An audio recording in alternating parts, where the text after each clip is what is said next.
trying to address here as well is the idea of taking nutrients out of the system.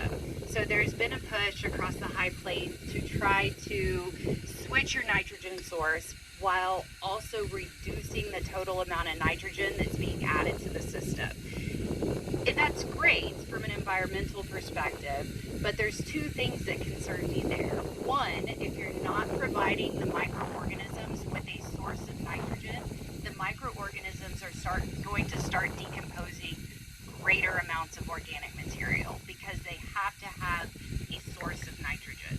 So a lot of times pulling inorganic or fertilizer applied nitrogen out of the system, whether it be UAN or a compost source, is going to do more harm than good when it comes to building up your carbon levels in the soil.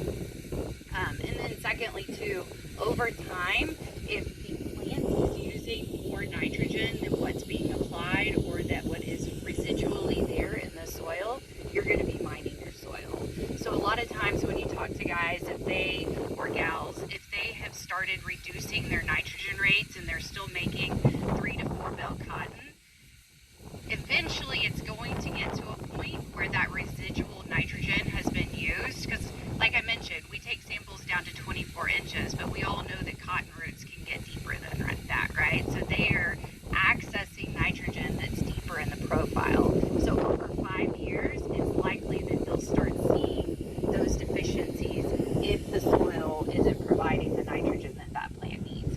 If it is maintaining and providing, a lot of times it is coming from the organic material that's being decomposed and lost as carbon from the soil. So over time, with the lack of nitrogen, you'll start to see a decrease in your soil organic carbon levels.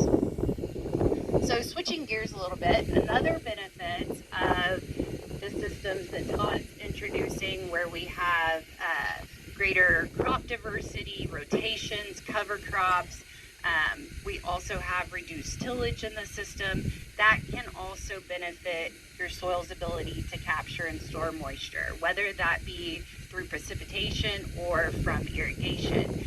And so with that, you're going to have greater water availability, and that's some of the work that Chris is working on, also a PhD student in the program, and I'll let him tell you about the work that he's